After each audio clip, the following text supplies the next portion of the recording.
పేదలకు ఆహార భద్రత కల్పించడంలో భాగంగా కొత్త రేషన్ కార్డుల్ని మంజూరు చేస్తున్న రాష్ట్ర ప్రభుత్వం తాజాగా 4.76 లక్షల దరఖాస్తులకు ఆమోదం తెలిపింది. తద్వారా రాష్ట్ర వ్యాప్తంగా 11.30 లక్షల మంది పేదలకు ప్రయోజనం కలగనుంది.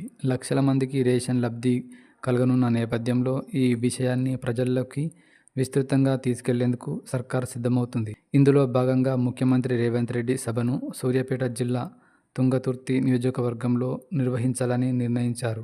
ముఖ్యమంత్రిని కొద్ది రోజుల క్రితం కలిసిన స్థానిక ఎమ్మెల్యే మందుల సామేల్కు ఈ సమాచారం అందడంతో ఏర్పాట్లపై ఆయన దృష్టి సారించారు.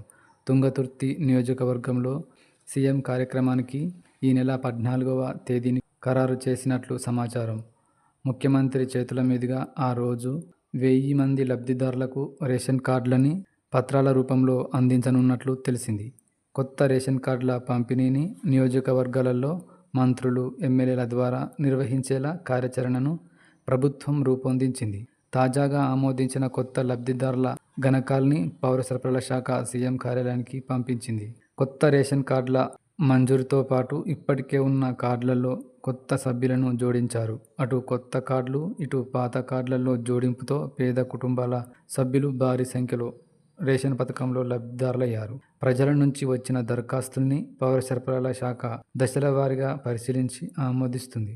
కలెక్టర్లు, ఆ తర్వాత పౌర సరఫరాల శాఖ కమిషనర్ ఆమోదించిన దరఖాస్తులను డైనమిక్ కీ రిజిస్టర్లో నమోదు చేశాక అందులోని సభ్యులు రేషన్ పథకంలో లబ్ధిదారులవుతారు. 14వ తేదీన సీఎం సభకు ముందు 4.76 లక్షల దరఖాస్తుల్ని, అందులోని 11.30 లక్షల మంది లబ్ధిదారులని డీకేఆర్లో నమోదు చేసి యాక్టివేట్ చేయనున్నట్లు సమాచారం. క్యూఆర్ కోడ్తో స్మార్ట్ రేషన్ కార్డుల్ని ఇవ్వాలని ప్రభుత్వం నిర్ణయించగా టెండర్ల ప్రక్రియలో ఓ సంస్థ న్యాయస్థానాన్ని ఆశ్రయించింది. దీంతో ప్రస్తుతానికి పేపర్ రూపంలోనే రేషన్ కార్డులు ఇవ్వనున్నారు. రాష్ట్ర ప్రభుత్వం కొత్త రేషన్ కార్డులను 2025 నుంచి మంజూరు చేస్తుంది. మే 23 వరకు మంజూరు చేసినవి, తాజాగా ఆమోదం తెలిపినవి కలిపి 6 నెలలలో మొత్తం 41,11,357 మందికి ప్రయోజనం కలగనుంది. ఎస్వీ ఛానల్ను లైక్ చేయండి, షేర్ చేయండి, సబ్స్క్రైబ్ చేయండి.